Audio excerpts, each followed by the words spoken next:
Hello అండి, అందరికీ నమస్తే. నేను మీ Gaurav Krishna. Welcome back to our channel wall poster. So రీసెంట్గా కొన్ని క్వశ్చన్స్ అడుగుతున్నారు. ఏంటంటే అసలు నెట్ కలెక్షన్ అంటే ఏంటి, గ్రాస్ కలెక్షన్ అంటే ఏంటి, టెథికల్ రైట్స్ అంటే ఏంటి, ప్రొడ్యూసర్కి ఒక సినిమా ద్వారా ఎప్పుడు లాభాలు వస్తాయి, ఎప్పుడు నష్టాలు వస్తాయి, ఇవన్నీ క్వశ్చన్స్ చిత్ర విచిత్రంగా అడుగుతున్నారు. సో రీసెంట్గా కొన్ని వీడియోస్లో ఇలాంటి క్వశ్చన్స్ అడిగారు. సో వాళ్ళందరికీ ఎక్స్ప్లెయిన్ చేసేందుకు చాలా క్లారిటీగా తీసుకొని రావడం జరిగింది. ఈరోజు నెట్ కలెక్షన్ అంటే ఏంటి, గ్రాస్ కలెక్షన్ అంటే ఏంటి, ఒక సినిమాకి గవర్నమెంట్కి టికెట్ ద్వారా ఎంత ట్యాక్స్ పోతుంది, అలాగే ప్రొడ్యూసర్కి ఎంత మిగులుతుంది, డిస్ట్రిబ్యూటర్కి ఎగ్జిబ్యూటర్కి ఎంత మిగులుతుంది, అలాగే ఒక సినిమా హిట్ కావాలంటే ఎన్ని కోట్లు కలెక్ట్ చేయాలి, సూపర్ హిట్ కావాలంటే ఎన్ని కోట్లు కలెక్ట్ చేయాలి, ఎంటైర్ పూర్తిగా అన్ని విషయం గురించి మాట్లాడుకుందాం. ఫైనల్ గా ఎవరైతే బయ్యర్స్ ఉంటారో ఆ బయ్యర్స్ కి లాభాలు రావాలంటే ఎన్ని కోట్లు రావాలి ఒక సినిమా ద్వారా అనే విషయం గురించి మాట్లాడుకుందాం. ఏంటంటే వీడియో ఎండ్ వరకు చూడండి. ఎండ్ వరకు చూస్తే ఈ రోజు మీకు నెట్ కలెక్షన్ అంటే ఏంటి, ఇంకా గ్రాస్ కలెక్షన్ అంటే ఏంటి అంటే మీకు పూర్తిగా క్లారిటీగా అర్థమవుతుంది. సో బేసిక్ గా ముందుగా మనము ఒక సినిమాకి సంబంధించిన టికెట్ రేట్ గురించి మాట్లాడుకుందాం. సో ప్రెసెంట్ అయితే ఒక సినిమాకి సంబంధించిన టికెట్ రేట్ అంటే యావరేజ్ గా 200 రూపాయలు ఉంటుంది. అయితే గవర్నమెంట్ రూల్ ప్రకారం ఒక సినిమా టికెట్ రేటు 100 రూపాయలు ఉంటే దానికి 18% GST పడుతుంది. 18% అంటే 100 రూపాయల్లో 18 రూపాయలు అనుకోండి. అంత 100 రూపాయల టికెట్ ఉంటే 18 రూపాయలు అనేది మనకు డైరెక్ట్ గా గవర్నమెంట్ కు ట్యాక్స్ రూపంలో కట్ అవుతుంది. సో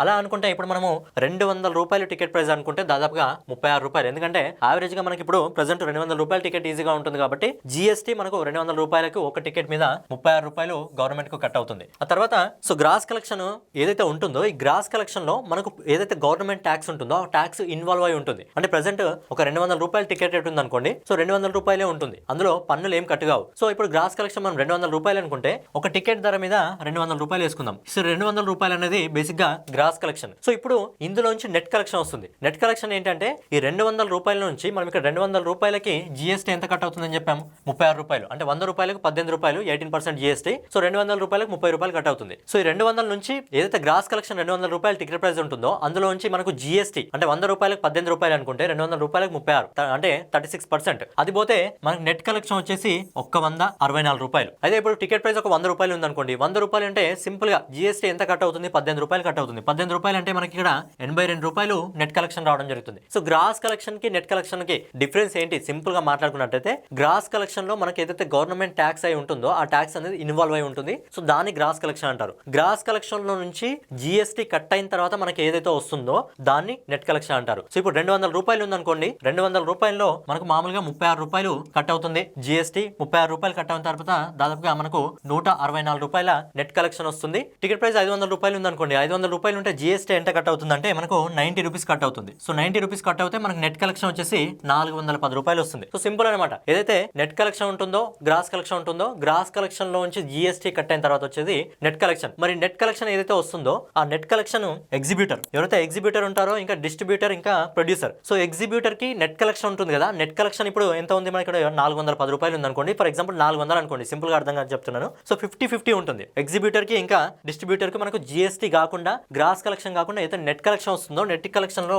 మనకు 50-50 ఉంటుంది. ఫర్ ఎగ్జాంపుల్ మనకు నెట్ కలెక్షన్ ద్వారా 500 రూపాయలు వచ్చాయనుకోండి. 500 రూపాయల్లో 50-50 అంటే మనకు 250 రూపాయలు అనేది మనకు ఎగ్జిబ్యూటర్ కి అంటే థియేటర్ ఓనర్ కి పోతుంది. అదే 250 రూపాయలు అనేది మనకు ప్రొడ్యూసర్ కి వెళ్తుంది. సో ఇలా అనమాట. సింపుల్ గా చాలా సింపుల్ గా మాట్లాడుకునే విషయం ఏంటంటే మళ్ళీ ఒకసారి చెప్తున్నాను. గ్రాస్ కలెక్షన్ అంటే అందులో మనకు ట్యాక్స్ ఇన్వాల్వ్ అయి ఉంటుంది. నెట్ కలెక్షన్ అంటే ట్యాక్స్ పోయి బయటకు వస్తుంది. ఏదైతే నెట్ కలెక్షన్ వస్తుందో ఆ నెట్ కలెక్షన్స్ లో మనకు ఎగ్జిబ్యూటర్ కి 50% పోతుంది, అలాగే డిస్ట్రిబ్యూటర్ కి 50% పోతుంది. సో ఫైనల్ గా ఏంటంటే టికెట్ ప్రైస్ 200 రూపాయలు ఉంటే 36 రూపాయలు GST కట్ అవుతుంది. 36 రూపాయలు GST కట్ అవుతే మనకు వచ్చేది 164 రూపాయలు నెట్ కలెక్షన్ వస్తుంది. 164 రూపాయల్లో థియేటర్ ఓనర్ కి 82 రూపాయలు, అలాగే ఎవరైతే ప్రొడ్యూసర్ ఉంటారో వాళ్ళకి 82 రూపాయలు. సో ఇలా 52-50% వస్తుంది అనమాట. సో ఇక్కడ మనం ఏం మాట్లాడుకున్నాం, బేసిక్ గా గ్రాస్ కలెక్షన్ అంటే ఏంటి, నెట్ కలెక్షన్ అంటే ఏంటి, నెట్ కలెక్షన్ ప్రొడ్యూసర్ కి ఎగ్జిబ్యూటర్ కి ఏ విధంగా వస్తుంది అనే విషయం గురించి మాట్లాడుకున్నాం. నెక్స్ట్ వచ్చే సినిమాలో మెయిన్ పాయింట్ ఏంటంటే theatrical rights. So theatrical rights గురించి మాట్లాడుకుందాం. రీసెంట్ గా నేను వార్ 2 మూవీకి సంబంధించి తెలుగులో 90 కోట్లకు ఆ సినిమాకి సంబంధించిన రైట్స్ తీసుకున్నారు.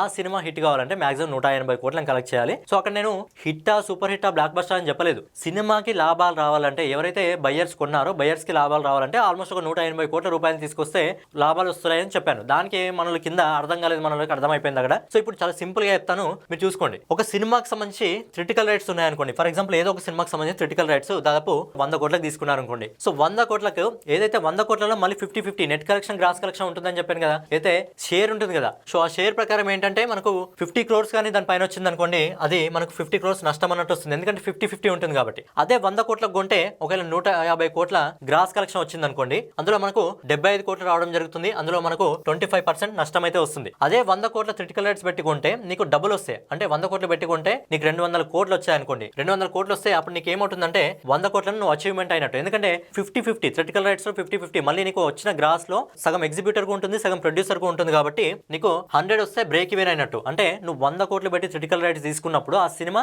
200 కోట్లను కలెక్ట్ చేస్తే సింపుల్ గా నువ్వేంటంటే 1 రూపీ పెడితే 2 రూపీ వచ్చింది అనుకోండి, అది బ్రేక్ ఈవెన్ అయినట్టు. అంటే నీ డబ్బు నీకు వచ్చినట్టు. అక్కడ లాభం కాదు, నష్టం కాదు. నువ్వు 100 కోట్లు పెట్టి కొన్నావు, అక్కడ 200 కోట్లు వచ్చింది. ఆ 200 కోట్లలో మళ్ళీ షేరింగ్ ఉంటుంది, ఎగ్జిబ్యూటర్ ఉంటుంది, డిస్ట్రిబ్యూటర్ ఉంటుంది. కాబట్టి ఇక్కడ మనకు షేరింగ్ ఉంటుంది. కాబట్టి అది బ్రేక్ ఈవెన్ అయినట్టు. అప్పుడే మనకు లాభాలు వచ్చినట్టు కాదు. ఎవరైతే థియరిటికల్ రైట్స్ తీసుకుంటారో వాళ్ళకి లాభాలు వచ్చినట్టు కాదు. కానీ 100 కోట్ల థియరిటికల్ రైట్స్ ఒకవేళ 250 కోట్లు గ్రాస్ కలెక్షన్ వసూలు చేస్తే అప్పుడు అది 125 కోట్లకు వెళ్తుంది. 125 కోట్లు అంటే అప్పుడు 25 కోట్లు మనకి లాభం వస్తుంది, ఎవరైతే హక్కులను తీసుకుంటారో వాళ్ళకు. అదే 100 కోట్లు పెట్టినప్పుడు సినిమా 300 కోట్ల గ్రాస్ కలెక్షన్ వసూలు చేస్తే ఇక్కడ 150 కోట్లు, సో సగం 50-50, అప్పుడు మనోడికి 50 కోట్లు లాభం వస్తుంది. సో సింపుల్ గా అనమాట. ఎవరైతే హక్కులను తీసుకుంటారో మనోడు 1 రూపీ పెడితే 2 రూపీస్ వస్తే బ్రేక్ ఈవెన్ అన్నట్టు. అదే 1 రూపీ పెడితే 3 రూపీ వస్తే అప్పుడు ఆ సినిమా లాభాల్లోకి వచ్చినట్టు. సో సింపుల్ గా అనమాట. ముందుగా గ్రాస్ కలెక్షన్, నెట్ కలెక్షన్ అంటే ఏంటి, దాని తర్వాత ఏవైతే ప్రాఫిట్స్ ఉంటాయో థియరిటికల్ రైట్స్ ఎవరైతే తీసుకుంటారో వాళ్ళకి ప్రాఫిట్స్ ఎలా వస్తాయి అంటే సింపుల్ గా 1 రూపీ పెడితే 3 రూపీస్ రావాలి. అప్పుడు ఎవరైతే థియరిటికల్ హక్కులను తీసుకుంటారో వాళ్ళకు లాభాలు వచ్చినట్టు.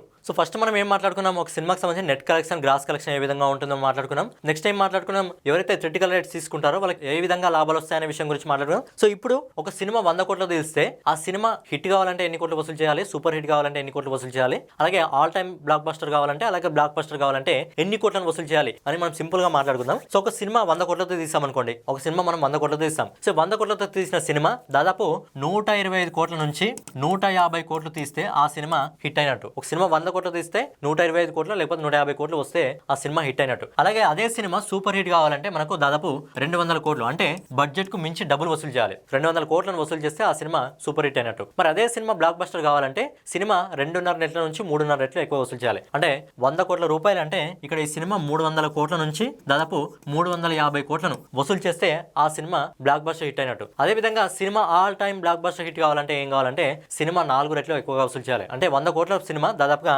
400 కోట్లకు పైగా వసూలు చేస్తే ఆ సినిమా బ్లాక్ బస్టర్ హిట్ అయినట్టు. సో రీసెంట్ గా వచ్చిన బ్లాక్ బస్టర్ సినిమా కాదు, all time block buster cinema ఏదంటే మనకు మహా అవతార్ నరసింహ సినిమా. ఎందుకంటే ఆ సినిమా బడ్జెట్ వచ్చేసి కేవలం 4 కోట్ల రూపాయలు, ఆ సినిమా దాదాపుగా 300 కోట్ల వరకు వసూలు చేసింది. ఆ cinema all time block buster, ఎందుకంటే ఆ సినిమా దానికి మించి డబల్ కంటే ఎక్కువగా 10 రెట్ల కంటే ఎక్కువగా వసూలు చేసింది ఆ సినిమా. సో అలాంటి cinema all time block buster అనమాట. సో సింపుల్ గా ఏంటంటే సినిమా బడ్జెట్ కు మించి డబుల్ వసూలు చేస్తే సూపర్ హిట్, సినిమాకు మించి 4 రెట్లు వసూలు చేస్తే ఆ పైన అది block buster, all time block buster hit అయినట్టు అనమాట. సో ఫైనల్ గా ఇదనమాట సింపుల్ గా ఒక cinema hit, super hit, block buster అలాగే ఆల్ టైమ్ బ్లాక్ బస్టర్ వసూలు చేయాలంటే ఈ విధంగా, ఒక సినిమా నెట్ కలెక్షన్ ఇంకా గ్రాస్ కలెక్షన్ అంటే ఆ విధంగా, థియరిటికల్ రైట్స్ ద్వారా లాభాలు ఏ విధంగా వస్తాయనేది ఎంటైర్ గా మనం ఈ వీడియోలో కవర్ చేసుకున్నాం. కాబట్టి నాకు తెలిసి ఇంకా ఏవో డౌట్స్ ఉండకపోవచ్చు, మన డౌట్స్ ఉంటే మీరు కింద అడగండి. సో ఫైనల్ గా ఇదనమాట వీడియో మీకు నచ్చినట్లయితే ఖచ్చితంగా లైక్ చేసి, కామెంట్ చేసి, సబ్స్క్రైబ్ చేసుకొని బెల్ ఐకాన్ అయితే ఆన్లో పెట్టుకోండి.